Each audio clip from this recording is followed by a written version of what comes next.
Հայաստանը երբ անկախացավ, առաջնային հարցներ կայունացած ինչպիսի Հայաստանի Հանրապետություն պիտի լինի։ Ինքնութենական ճգնաժամը գալիս է հիմքից։ Խորհրդային Հայաստանը շատ ավելի ազգային հանրապետություն էր, քան այսօրվա Հայաստանի Հանրապետությունը։ Ինչն է մեր խնդիրը, որ մենք ինքնության հետ, մեր ժառանգության հետ այդքան անփույթ ենք։ Եթե դու քոնը չունես, քո ազգայինը չունես, քո ինքնությունը չունես, ուրիշներն են թելադրում քեզ այդ ճանապարհը։ Մենք կարծեք ոչ միայն դոփում ենք տեղում, այլ նույնիսկ հետ ենք գնում։ Ինչու՞։ Արտաքին աշխարհում որ Հայաստանը պիտի ներկայացնես, որը այսօր գինու փառատոն անում, մենք ինքնեզ մեզնից ենք հեռացել։ Սարսափելի։ Որոնք են մեր ուժեղ կողմերը, պարոն Կարապետյան։ Որ մենք պատմության ընթացքում եղել ենք դոնորի պես։ Որտեղ այդ կապը կտրվել։ Ճակատագրական այսօր կռիվ է գնում Հայաստանի, հայի հոգու եւ ապագայի համար։ Ողջույն, մենք այսօր սկսում ենք մի նոր շարք հաղորդումների, որոնք մենք ամփոփելու ենք հայկական ինքնության գաղափարի շուրջ, խոսելու ենք հայկական ինքնությունից, խոսելու ենք մեր մասին, խոսելու ենք Հայաստանի մասին, Հայաստանի խոցելիություններից, Հայաստանի առավելություններից, եւ այդ ամենը անելու ենք մեր հյուրերի օգնությամբ, որոնք ըստ էության տարբեր բնագավառներ են ներկայացնելու, բնագավառներ, որոնք պարտադիր չէ կապ ունենան քաղաքականության, ինչպես որ հաճախ ընդունված է տեսնել մեր մեդիա դաշտում, այլ ովքեր կարող են որակյալ խոսք, որակյալ միտք ասել եւ դրանով իսկ նպաստել նաեւ մեր ունեցած թերևս ինքնութենական ճգնաժամին։ Ես ասում դա որպես մասնագետ, որովհետեւ տարիներ շարունակ զբաղվելով հիբրիդային պատերազմներով, միջազգային հարաբերություններով, կարող եմ փաստել, որ մենք տարբեր պատճառներով անցնում ենք որոշակի տրանսֆորմացիաների միջով, որոնք միշտ չէ որ դրական են անդրադառնում մեզ վրա, եւ մենք փորձելու ենք հասկանալ այդ խնդիրները նաեւ հյուրերի եւ ձեր օգնությամբ, սիրելի հեռուստադիտողներ։ Մենք այսօր հյուրընկալել ենք Ռուբեն Կարապետյանին, դիվանագետ, պատմաբան, Հայաստանի Հանրապետության արտակարգ եւ լիազոր դեսպան,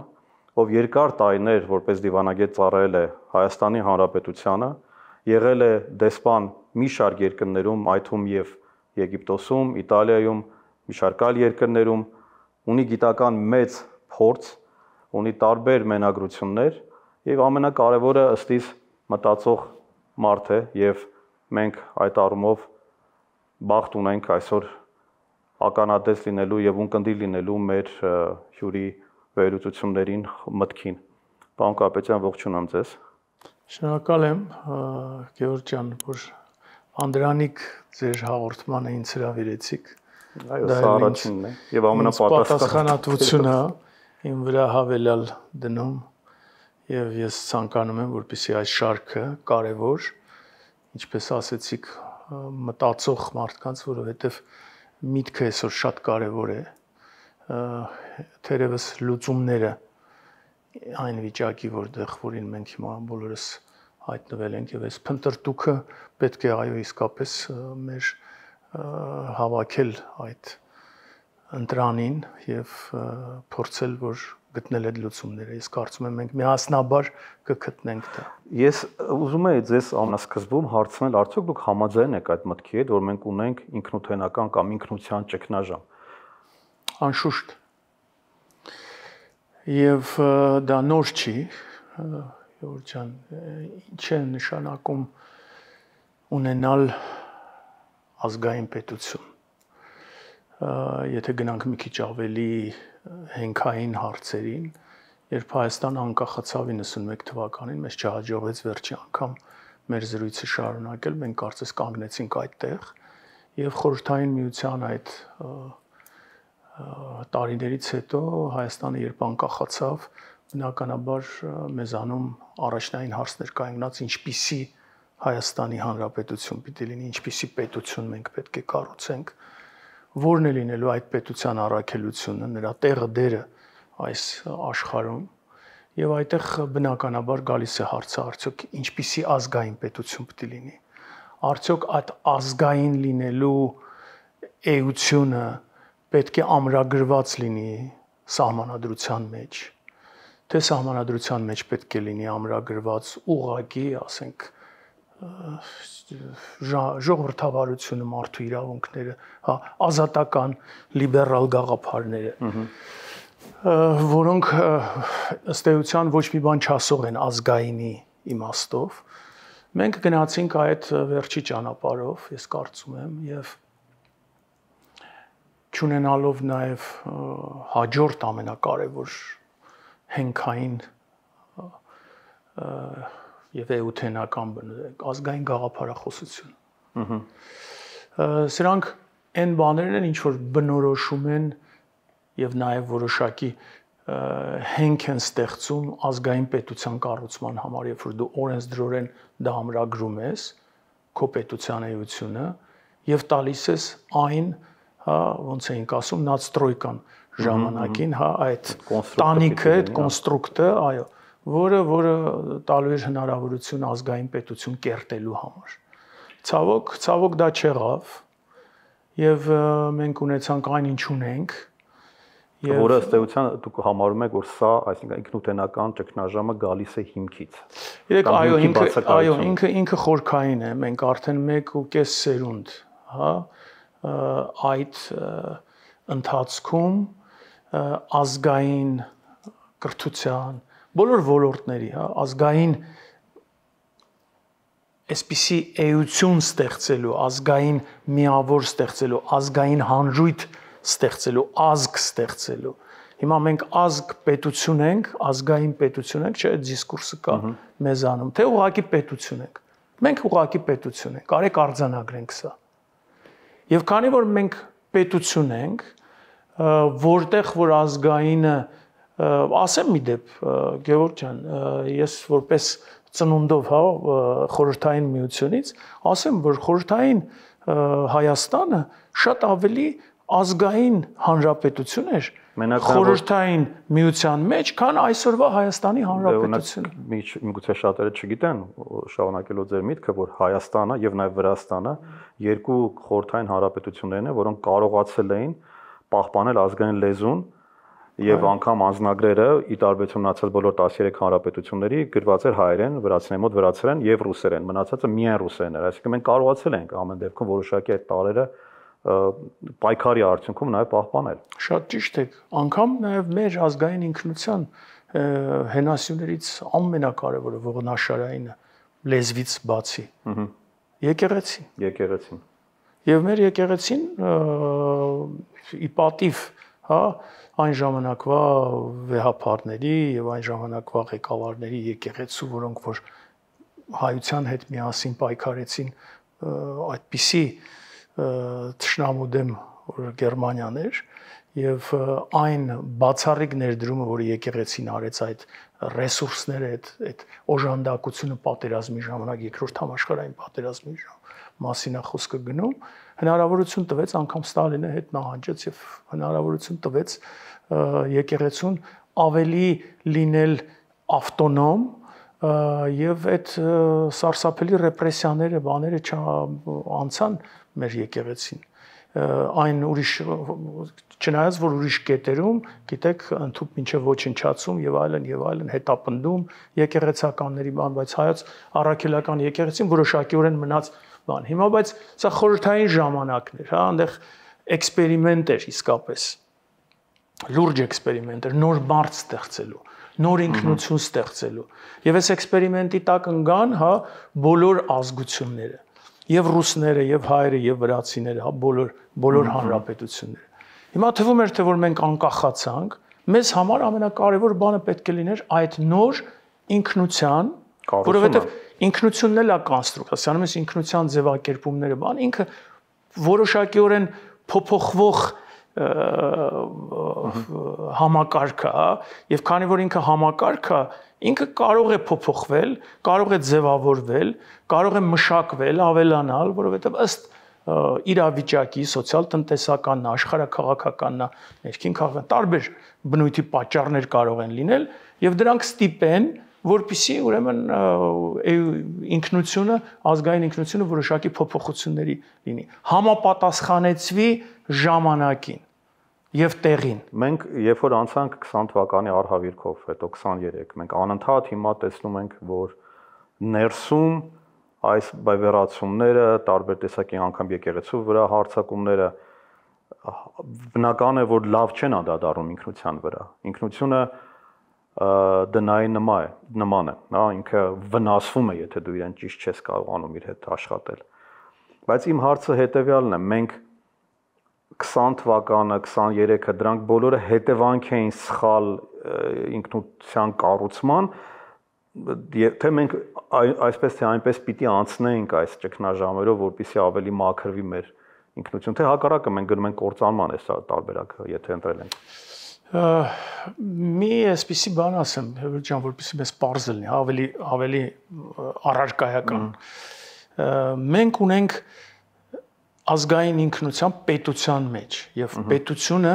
ազգային առանց ազգային ինքնության այն խնդիրը, որ այսօր կանգնած է պոստմոդեռնիզմից, հա, այս գլոբալացում, ոնց ուզում եք անունը տվեք, այդ աշխարհի ճգնաժամին, նրանք էլ ունեն ինքնության խնդիր։ Պետություններն են։ Նրանք էլ են Միացյալ կամ Ֆրանսիան ենթադրենք։ Ֆրանսիան ենթադրենք, գերմանացիները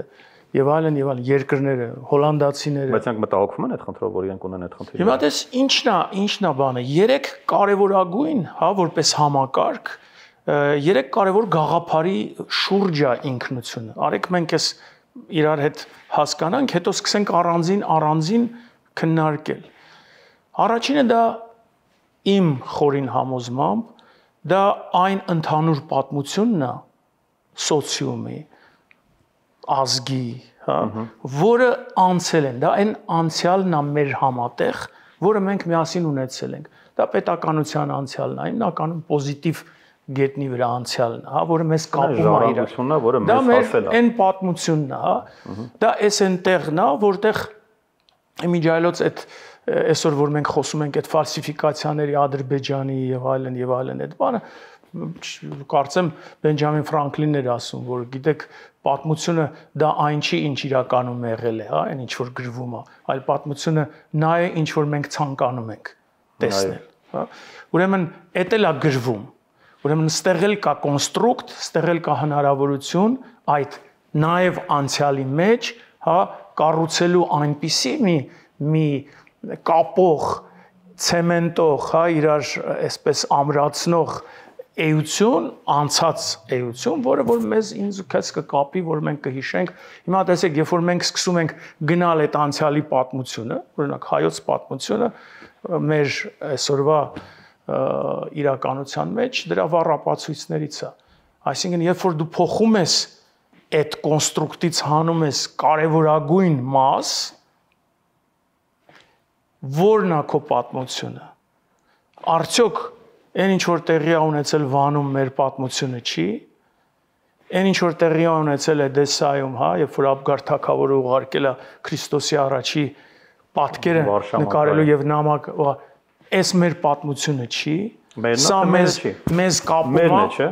Ինչպես է ստացվում, որ մենք սա էլի, որովհետեւ այն ինչ որ այսօր տեղի ունենում ինքը շատ լակմուսային է, բայց մինչև այդ էլ այնպես չի, որ մենք փայլել ենք, օրինակ մեր եկեղեցիները, երբ որ Նախիջևանում խաչքարերը ոչնչացում են, բնականաբար դժգոհություն է առաջացնում, բայց Հայաստանի ներսում մենք ունենք բազմաթիվ խոնարհված եկեղեցիներ, որոնք ուղղակի այդպես մատնված են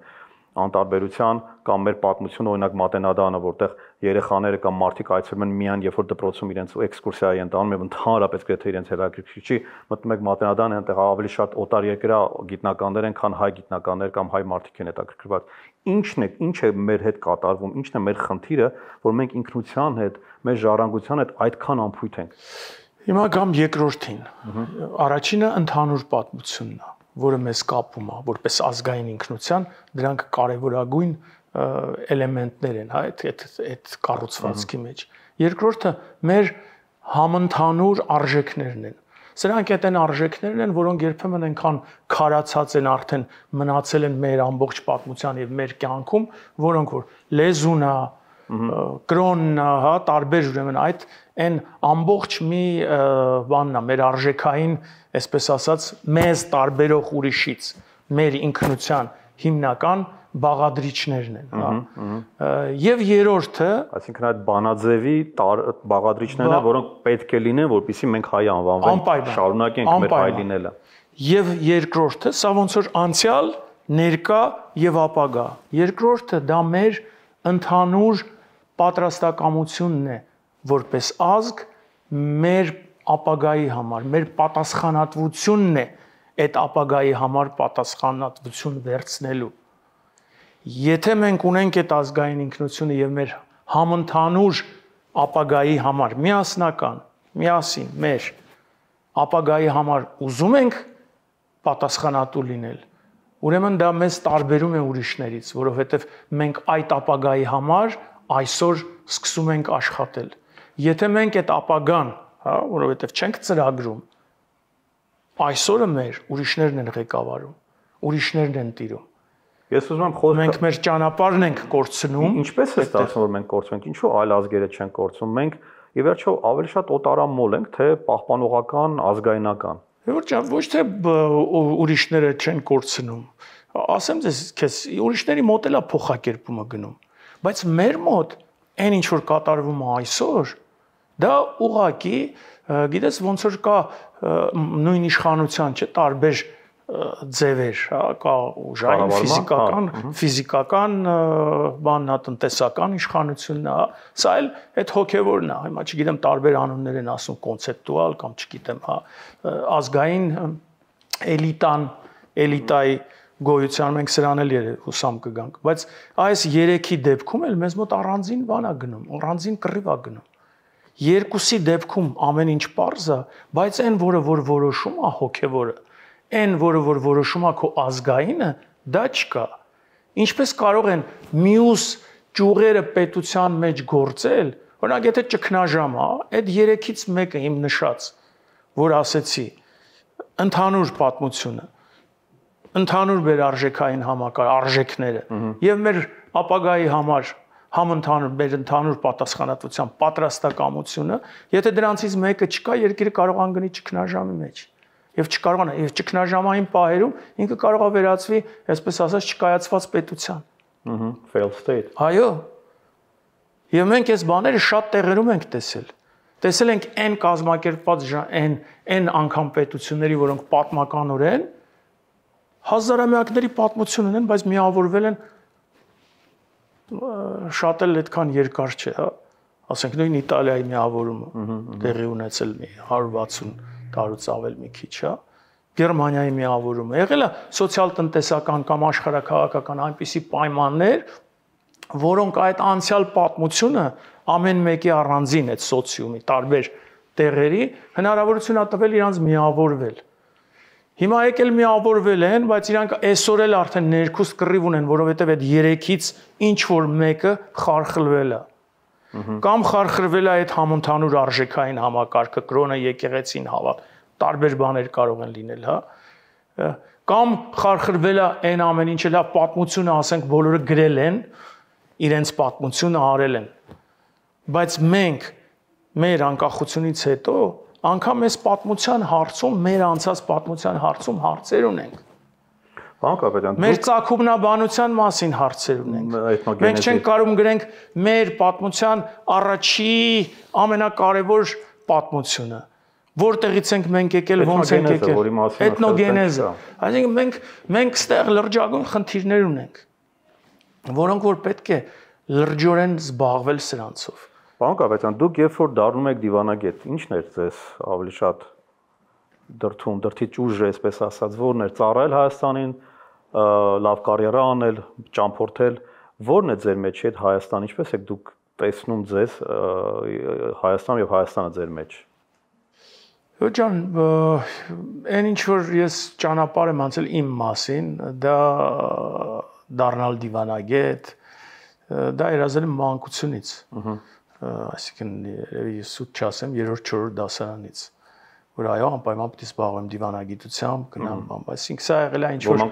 որոշակի միջգուցե ենթագիտակցաբար, հա, բայց այտենց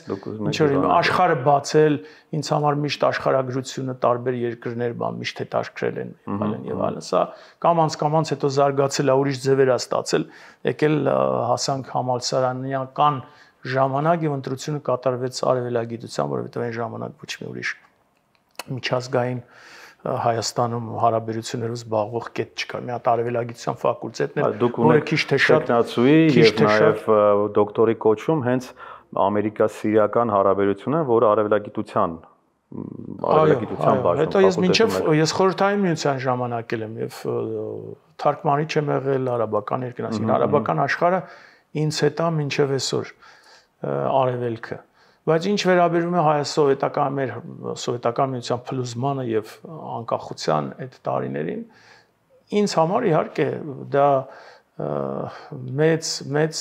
ուրախություն էր, որովհետև ես եղել էի արդեն սովետական միության ծառայության մեջ արտասահմանում նաև հասկանում էի դրա խնդիրները, որ երբ որ քեզ դիմում են, ասում են դու ոչ թե հայ ես, հա,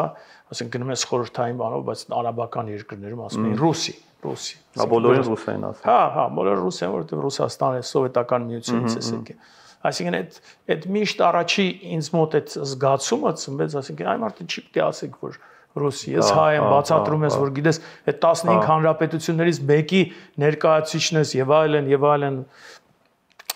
այդ բանը, բայց երբ որ Սովետ միությունը փլուզվեց, իհարկե այդ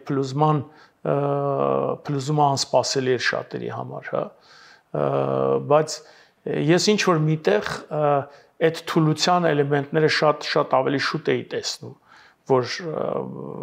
այդ մինչև 88 թիվը, մինչև Ղարաբաղ, ես 84-ին եմ գնացել Լիբիա ծառայելու բանեկա եւ ինձ համար շատ լուրջ հարցականներ կար, թե մեծ տերությունը արաբական երկրում ինչպես կարող է իրեն ներկայացնել ոչ պատշաճ, ինչպես կարող է իմ պատկերացումը մեծ տերության եւ այդ ներկայության մի փոքր արաբական երկրում լրիվ տարբեր է։ Բայց որպես Հայաստանի դեսպան, փոքր պետության դեսպան, դա լրիվ այլ զգացողություն պիտի լինի։ Իհարկե, եւ երբ որ Սովետ միությունը փլուզվեց, ինձ համար ընտրությունը հստակ էր, որ դիվանագիտությամբ շարունակել զբաղվել։ Միջազգային հարաբերությունների մեջ էի համալսարանում, միջազգային հարաբերությունների բաժնում, բայց հենց անկախությունից անմիջապես հետո անցա դիվանագիտական ծառայության եւ հետո Լիբանան, ուսում, Բուլղարիա, հետո Հունաստան, հետո նոր Եգիպտոս դեսպան եւ հետո Իտալիա։ Ոնց որ դեսպանի ճանապարհ ա եղել, էլի ինձ համար ընտրությունը շատ հստակ ա եղել։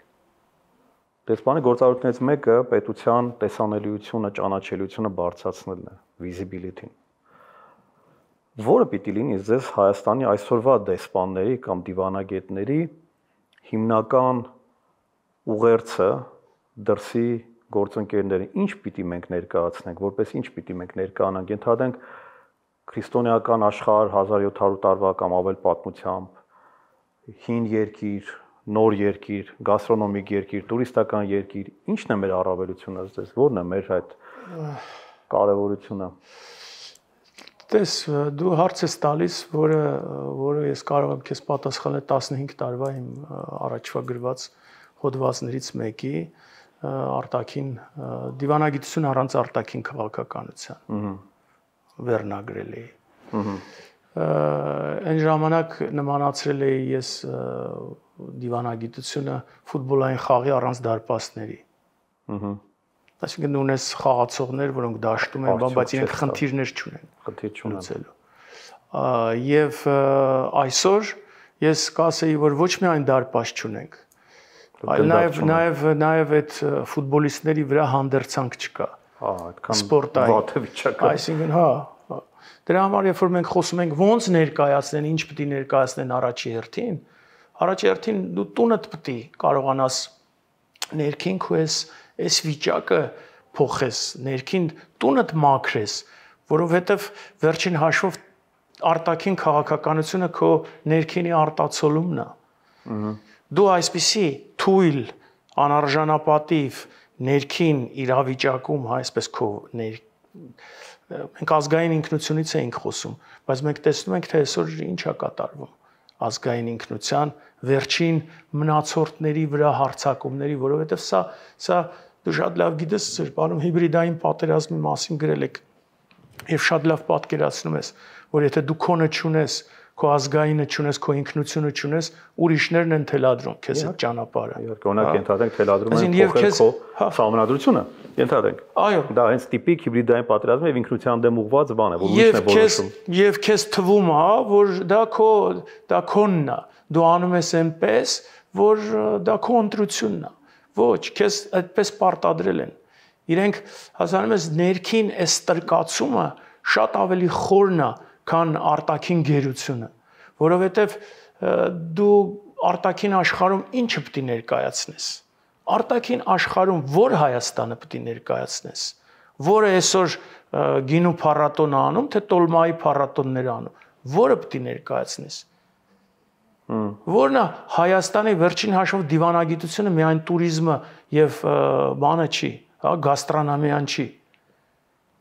Արտաքին քաղաքականությունները լուրջ խնդիրներ, լուրջ Հայաստանի դիրքավորման, այդ թվում նաեւ այդ համահայկականության, որը որպես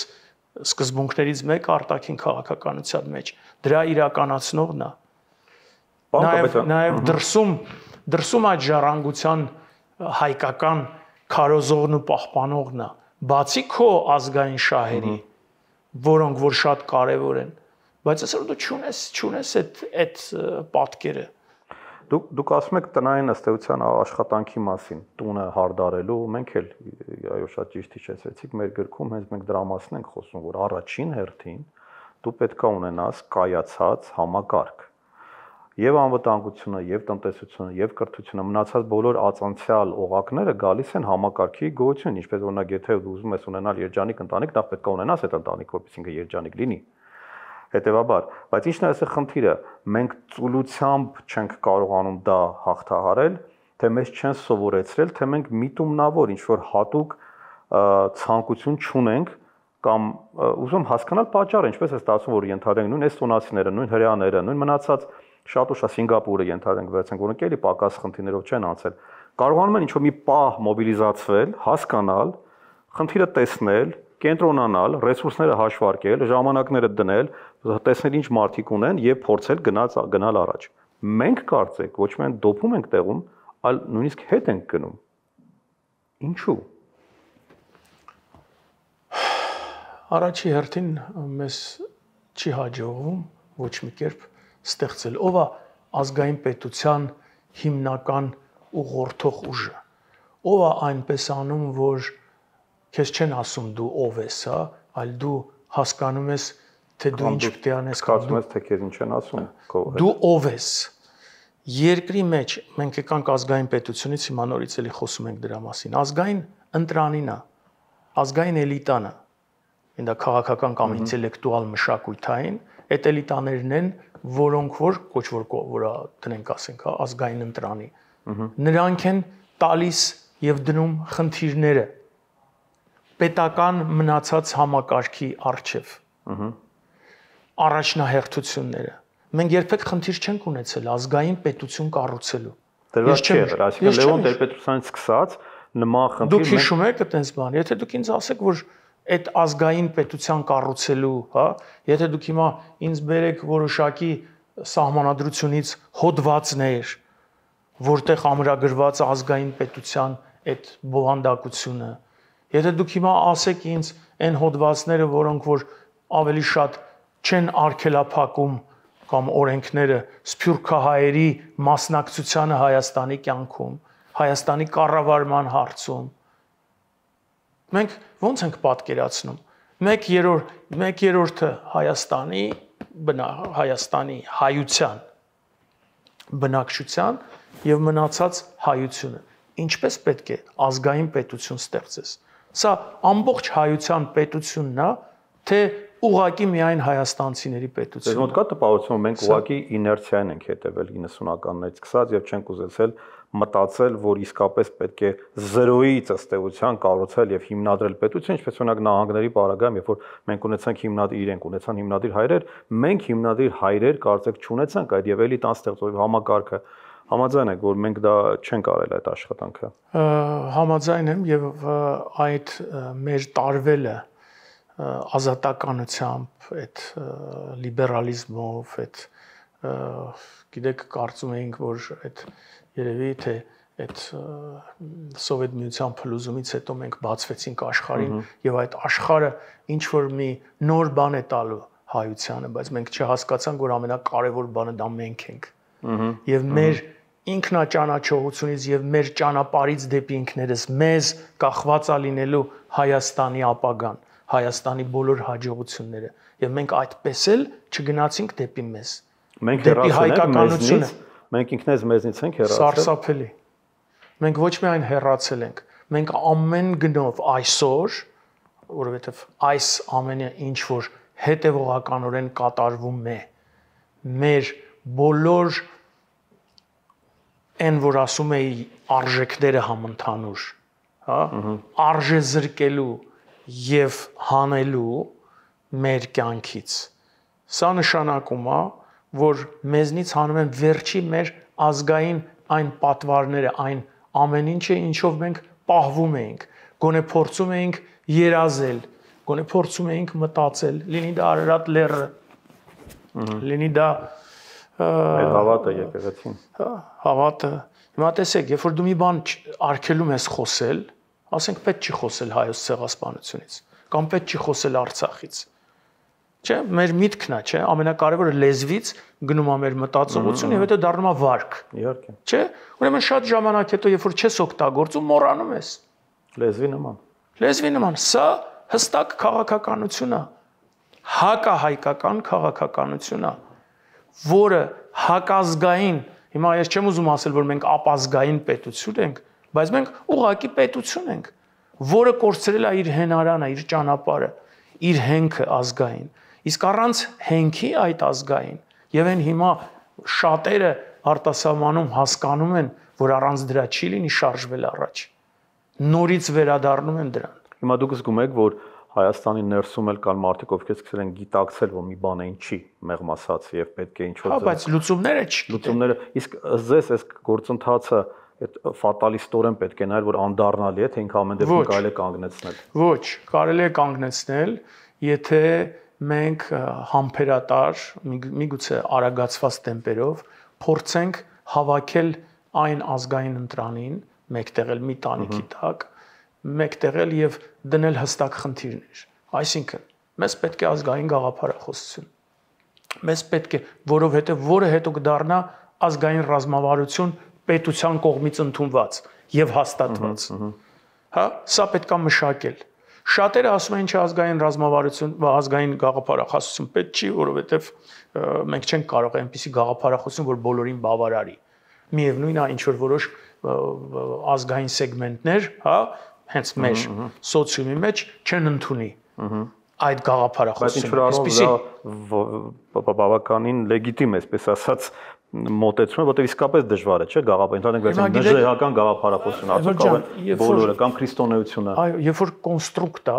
եւ մենք համաձայն ենք, չէ, իրար հետ, որ ինքնությունն էլ որոշակիորեն աշխատանք է ուզում այդ ինքնության վրա։ Ով պետք է աշխատի այդ ինքնության վրա։ Մենք, բնականաբար, մենք ազգային էլիտայի աննշան, չերևացող, ներքին գործող, ներսից գործող, ուղղորդող, հասկանում ես, ոչ թե պատժող, այդ գործողությունների արդյունքում էլիտան իր մշակած ռազմավարությամբ, իր ներկայությամբ անպայման չի, որ հասկանում եք, մեր մոտ այնպես տպավորություն է միշտ եղել, որ այդ ազգային էլիտա կոչվածը, հա, որի մասին մի քիչ շատ խոսեցինք, ինքը կա, բայց ինքը ոչ մի բան է։ Ազդեցություն չունի։ Առանձին, այո, դրանք անհատներ են, որոնք ապրում են եւ ստեղ եւ արտասահմանում։ Այդ մարդիկ կուսակցական մարդիկ չեն։ Քաղաքական մարդիկ չեն, բայց ազգային մարդիկ կամ մտածող մարդիկ, ինչու ենք մենք ի վերջո այս հաղորդումը փորձում անել, որովհետեւ ինչպես եւ նշեցի, մեր նպատակն է խոսքը, որակյալ միտքը բերել դաշտ, որպեսզի այդ աղմուկ, այն աղբը, որ կա դաշտում, ինչ որ առումով հավասարակշռենք, որքան էլ որ դա բարդ է, բայց ինչու մենք հասանք այս իրավիճակի։ Ինչպես ստացվեց, որ խելացի մարդիկ, կայացած մարդիկ, բանիմաց մարդիկ ուղղակի մարգինալացվեցին եւ շարունակում են մարգինալացվել։ Աղմուկը, հայհոյանքը, ցածրորակ մտածողությունը դարձել է դոմինանտ, իշխող եւ նույնիսկ թելադրող։ Գիտես ինչ, երբ որ դու չունես այդ քո ազգային, հա, ծրագիրը, ասենց ասեմ, չեմ ասում ոչ գաղափարախոսություն, ոչ բան, քո ազգային ծրագիրը, դրսից են ուրիշներն են քեզ թելադրում, ո՞նց են թելադրում, ինչ միջոցներով են թելադրում։ Եվ ես դա պետք է հարցնեմ, ինչպես կանգնեցնենք դրսի ազդեցությունը։ Թելադրում են տարբեր միավորների, տարբեր բջիջների միջոցով։ Բջիջներ, որոնք որ ազգային չեն։ Բջիջներ, որոնք երբեմն նաև հակապետական են։ Ոնց կարողացանք մեր ներսում ունենալ ոչ հայկական։ Ինչպես են առաջանում հայկական միջավայրում ոչ հայկական տարրեր։ Գիտես, երբ որ հենց էտա, երբ որ դու քո ինքնության վրա չես աշխատում, այդ ինքնությունը նաև կառույց է, այդ ինքնությունը նաև աշխատանք է, այդ ինքնությունը կերտելու բան է նաև։ Սնելու, ջրելու։ Իհարկե, հիմա ինքնության հարց է, չէ՞։ Հիմա օրինակ Երուսաղեմի մեր հայկական թաղամասը ֆանտաստիկ է։ Դա ինքնության մաս է, թե մաս չէ։ Իհարկե մաս է, առավել քան մաս է։ Հայաստանի տարածքի շատերը դուք գիտեք Երուսաղեմ օտարներ երբ որ գնում են, ուղղակի ապշում են, որ ասում ինչ կապ ունեն հայերը ընդհանրապես, ոնց կարող են հայերը, ինչ ովքեր են այդ հայերը, որ սենց ներկայություն են ունեցել եւ ունեն մինչեւ օրս։ Իսկ մեզ մոտ ընդհանրապես նույնիսկ մարդիկ ձեռք են առնում, ենթադրենք, երբ որ կովերի պարտեզի մասին են զրուցում կամ պայքարի մասին են խոսում կամ եւ այլն եւ այլն։ Մասալես մենք այսօր դա համարում ենք իրական Հայաստանի մաս, թե մենք համարում ենք այդ որտեղից է, այդ որտեղ է։ Դա ինքնության մաս է, չէ՞։ Ամեն ինչն է ինքնության մաս։ Իհարկե։ Օրինակ Սարոյանը Բայց երբ որ դու սահմանափակում ես, երբ որ դու դառնում ես Հայաստանի պատմություն, ոչ թե հայոց պատմություն, երկու հայքերի պատմություն, որտեղ այդ ամեն ինչը ստեղծվել եւ արարվել է։ Բնականաբար դու քեզ կտրում ես այդ ամբողջ ժառանգությունից։ Կտրում ես քեզ այդ արժեքներից։ Միգուցե մենք չպիտի ընդհանրապես այս հակատրամաբանությունը քննարկենք, միգուցե պետք է ընդհանրապես անտեսել, որտեղ որքան մենք շատ ենք քննարկում, կարծեք մենք էլ ենք սկսում հիվանդանալ, որտեղ անտրամաբանական բաներ ենք, բնականից շեղվում ենք, մենք մտածել թե ենթադրենք մարդու ազգի պատմությունը որտեղ է սկսվում, որտեղ է ավարտվում եւ ինքը պիտի իրականի կամ պատմականի մեջ տարբերություն դնի։ Դա անունիսկ մեթոդաբանորեն անհնար է անել։ Այս խեղվածք, այս ինչպես ասեմ, շեղումները, զեղումները, որոնց հենքը պատկերացնում եմ, բայց հասկանում եմ նաև շատ դեպքերում ինչպես է ուղղորդված դրսից, այս խելահեղությունը ազդում է մեր հասարակության վրա, հասկանում եք։ Այս ամեն ինչը, երբ որ մենք տեսնում ենք այդ ագրեսիան, երբ որ մենք տեսնում ենք այն ինչ որ դուք ասեցիք, այդ ամբողջ արտահայտումները մեր հարաբերությունների, մեր այս ֆրագմենտացումը, մեր բաժանվածությունը, իրար չընդունելը, իրար չտիլ, այդ կոչված բառերը, որոնք որ ժամանակին հեղափոխության ժամանակ ասվեցին, արվեցին հակառակը, այսինքն արտաբերվեց սերը, արտաբերվեց արժանապատվությունը, հա, արժանապատվեց հպարտությունը եւ սա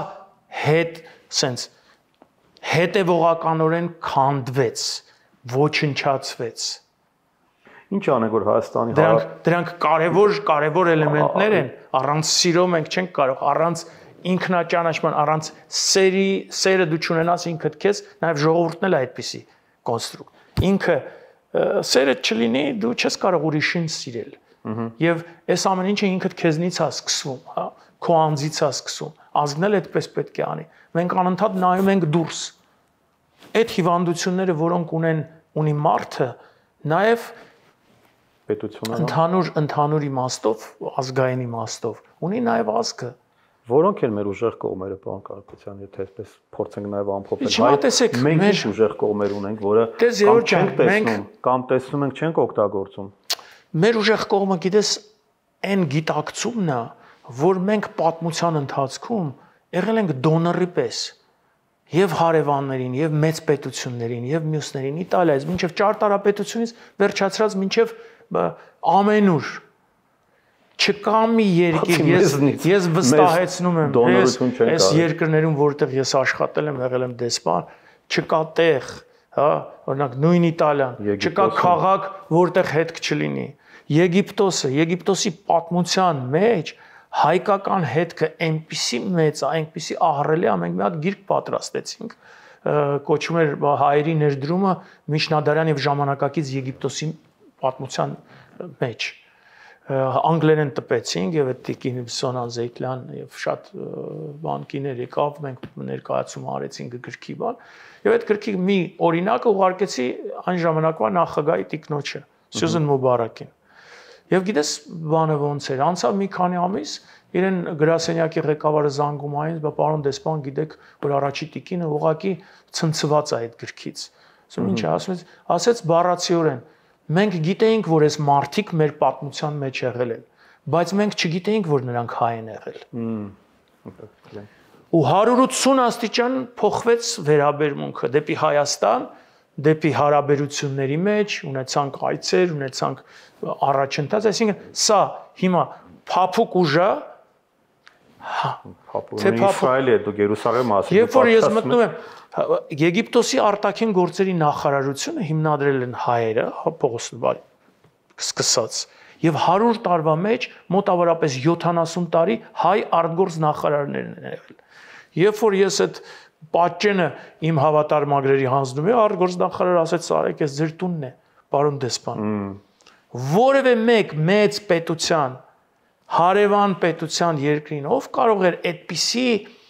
հնարավորություն ունենալ, շանս ունենալ, շռայլություն ունենալ ներկայացնել այնպիսի մի երկիր, որ իր պապերը այդպիսի ժառանգություն են թողել տվյալ երկրում։ Նույնը Իտալիան, Գենուայից մինչև Սիցիլիա։ Մի քաղաք կա բարիից մի քիչ ներքև, կոչման Արդո։ Սուրբ Գրիգոր Լուսավորիչը սուրբն է այդ քաղաքի, 55,000-անոց, 60,000-անոց քաղաք է ծովափնյա, ոչ մի հայ չկա այդտեղ։ Բայց գնում ես հիմնական եկեղեցին Սուրբ Գրիգոր Սան Գրիգորի Արմենո եւ իրենք ամեն մասունքը պահում են Գրիգոր Լուսավորչի, ամեն փետրվարի վերջին շաբաթվա, ուրեմն կիրակին տոնում են Սուրբ Գրիգոր Լուսավորչի տոնը ամբողջ քաղաքով եւ տանում են ուրեմն այդ մասունքը պտտում են ամբողջ քաղաքով, մեծ տոնախմբություն, այս ամեն անգամ գնացել եմ այնտեղ։ Ինչ ասեմ, միակ Քրիստոսի բանը Գենուայում պահվող Il Santo Volto, հա, լիկը, այսպես իր դեմքը, որը նկարվել է, որ խոսում էինք Աբգարթակավորի, պահվում է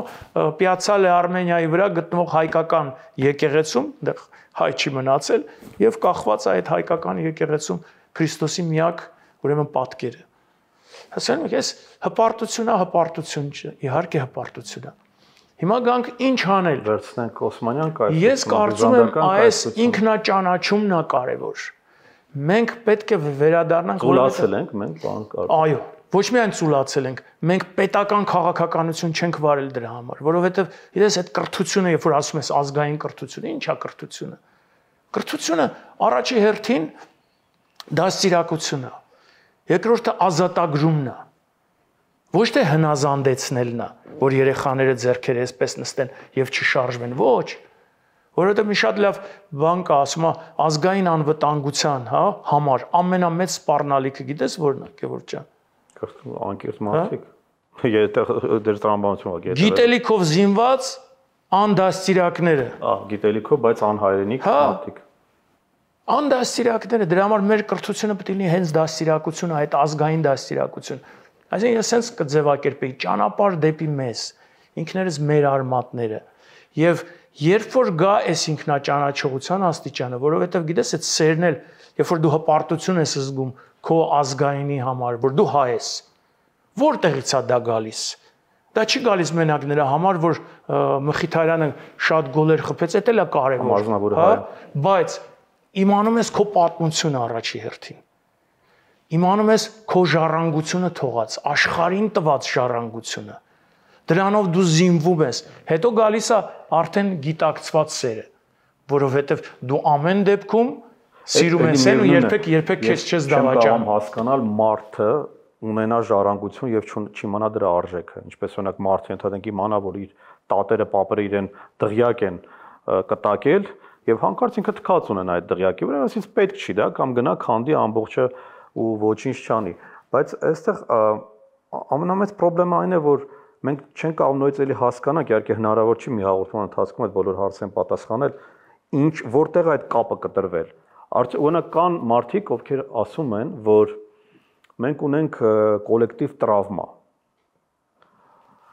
ցեղասպանությունից եկած արհավիկներից եւ դա մեզ թույլ չի տալիս վերադառնալ դեպի մեր անցյալը եւ կարծեք օտարացնում է ինքներս մեզնից արդյոք այդտեղ կարող է ինչ-որ բացատրություն լինել թե դա չի բացատրում միևնույն է այս խնդիրը որում մենք հայտնվել ենք բացարձակ գիտես հա դա ազգային շոկ է դա որոշակի սարսափելի բան է էլի ցնցում է ազգին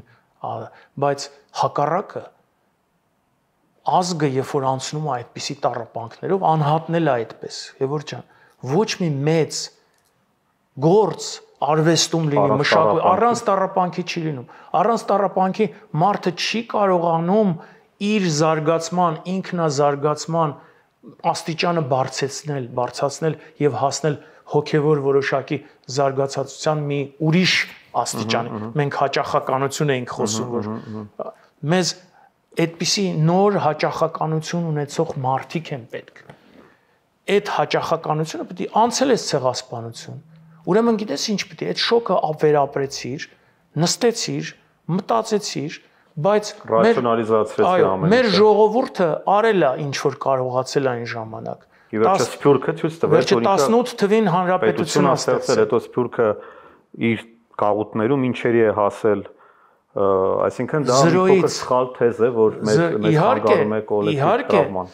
եւ քանի որ այդ կոլեկտիվ տրավման պետք է բերի հрьяաները չեն անցել այդ կոլեկտիվ տրավման անցել են բայց այդ կոլեկտիվ տրավմայի արդյունքում էլ նաև չնայած ավելի շուտ էին սկսել պետություն ստեղծել սա շատ ավելի համախմբեց ազգը եւ խնդիր դրեց ինչու դա պատահեց Եվրոպան էլ անցել եթե հարցը դրում ես ոնց կարելի էր կանխել գալիս ես մի պատասխանի որ մեր մեծերը շատ լավ տվել են հզոր Հայաստանի գոյությամբ ուրեմն դու քո բոլոր ուժերը այդպիսի արհավիրքից հետո պետք է դներ քո պետականության վրա պետականություն կերել, որովհետև դա միակ ձևն է պահպանելու ազգը, ազգի հարատևությունը, ազգի ոչ միայն անվտանգություն եւ այլ, եւ ստեղծել ազգային պետությունը, եւ այդ ազգային ինքնության պահպանության նաեւ գրավականն է պետությունը, ազգային պետությունը, որովհետև դու ստեղծում ես այդ արժեքները սկսում ես քարոզել, պահպանել, դաստիարակել եւ տալ աշխարհին նաեւ հասկանում եք մեզ մոտ նաև էս հակասությունն է միշտ եղել ազգայինի ու համամարտկայինի, հա միշտ ինչ որ հակադրում են դրել դե լավ մի խոսացեք էս ազգայինը բան էլի դուք փակվեցիք ձեր նեղ ազգայինի մեջ եւ այլն այդպիսի բան չկա հայկական ազգայինը մեր համամարտկայինը գլոբալը եւ երբ որ դու պատկերացնում ես որ դու աշխարհի ստեղծման հա այդ արարողությանն ես, այդ կերտմանն ես, արարմանն ես մասնակցել։ Սա լրիվ այլ բան է տալիս քեզ։ Ավելի ցավալի չի, որ մենք մասնակցել ենք, ունեցել ենք այդ ներկայությունը բոլոր երկրներում ըստ էության եւ այսօր մենք ինքներս կանգնել ենք ինքնութենական ճգնաժամի առջև։ Որտեղ չենք խոսել դրա մասին։ Գիտես, որովհետեւ մենք չենք դաստիարակվել այդպես։ Մենք չենք խոսել դրա մասին։ Մենք այն ինչ որ ունեցել ենք, շատ պաթոսային, հա, տվել ենք աշխարհին։ Ազնավուրը հայ է, նա հայ է, մենք այնքան հարուստ ենք եղել դրանով։ Ես որ ասեցի դոնոր ենք եղել, տվել ենք դրան, գնացել ենք, բայց հետո հասկացել ենք մի բան, որ մի րոպե, այս ինչ գաղտնիք կա այս Արարատի մեջ։ Բացի նրանից, որ ինքը բիբլիական լեռ է եղել, հա, բացի դրանից, այդ ինչ մի գաղտնաշխարհ կա մեջը, այդ ինչ բան կա, որ մեզ այդքան ձգում է, հա։ Հիմա այս որ ուզում են Արարատը այդպես Արարատից հրաժարվեն։ Պատկերացնում ես, չէ՞, հենքային առումով այդ թուրքը շատ լավ գիտի, որ այսօր հայերը որևէ տարածքային ոտնձգություն անելու հնարավորություն չունեն կամ չգիտեն վաղը կունենան թե չեն ունենա, հա։ Ոչ, իրենց խնդիրը գիտեք ինչն է։ Ոնց որ Կոստանց Զարյանն էր ասում, հակառակ դեպքում եթե մենք չնայենք Արարատի գագաթին, մենք կդառնանք մանր խանութ-բաններ։ Իրանց խնդիրը մանրացնելն է Հայաստանը։ Հայ ժողովուրդը սարքել երազանքից եւ ապագայից զուրկ։ Ինքը կառավարում է այսօր կարողանում է ինքը կառավարել, ինքը վաղն է քո տիրականը։ Դրա համար ամենակարևոր բանը այդ ապագան է։ Մեզ ասում են, որ այսօր ինչա քարոզվում։ Մի մտածեք, ինչ ապագա բան պետք չի։ Հաջողակ լինելու համար ի՞նչն է հաջողությունը։ Դուք ով եք։ Հաջողությունը փառքն է, փողն է, ապրես։ Փողն է, Գնացեք հեսա Սարյան փողոցը փակել են, գնացեք ձեր համար գինի խմեք, բան արեք, ինչի մասին եք մտածում։ Հասկանում ես, իսկ եթե ես ինչի նշեցի ընդհանուր պատասխանատվություն մեր ապագայի համար, որովհետև երբ որ այդ պատասխանատվությունը չկա, դու արժեզրկում ես մեր սահմանապահի գործը, մեր զինվորների գործը, արժեզրկում ես նաև այն զոհերը, որոնք որ տվել են այդ ապագայի համար։ Սա շատ կարևոր ուղղակի, չգիտեմ, ոնց ասեմ, ճակատագրական այսօր կռիվ է գնում Հայաստանի, հայի հոգու եւ ապագայի համար։ Դրա համար մենք ստեղ այս լուծումները կան եւ պիտի լինեն։ Գևորգ ջան, ես տեսնում եմ որոշակի քայլեր, որ մենք կարող ենք անել, դա եւ այդ ընտրանին ստեղծելն է, հավաքելն է, որովհետեւ առանց ընտրանու չի կարող լինի ազգային պետություն, ազգային ընտրանու։ Նրանից հետո մշակել այն բոլոր ազգային ռազմավարությունը եւ այլն, որը պարտադրաբար պետք է դարձնել պետական ռազմավարություն, ազգային ռազմավարությունը։ Մենք պետք է գնանք համահայկական համակարգի ստեղծման անմիջապես, այսինքն Հայաստան եւ հայություն այն համահայկական համակարգի, որը մենք չենք ունեցել եւ հիմա պետք է ստեղծենք։ Սա հայության պետությունն է նաեւ եւ ինչպես անենք, որ իրանք ներգրավված լինեն այդ համակարգի մեջ, հա։ Տարբեր ձևեր կան, կարա երկվոտանի լինի, կարա տարբեր լինի, կարա մի քանի տեղերով լինի, բայց մենք այս ձևը պետք է գտնենք անելու անպայման եւ սա համահայկական ներդրման, համահայկական այսպես ուղեղային աշխատանքի նաեւ արգասիկ պետք է դառնա, էլի։ Պարոն Կարապետյան, շնորհակալություն։ Ես եմ շնորհակալ։ Շնորհակալություն նաեւ ձեզ։ Հաջողություն։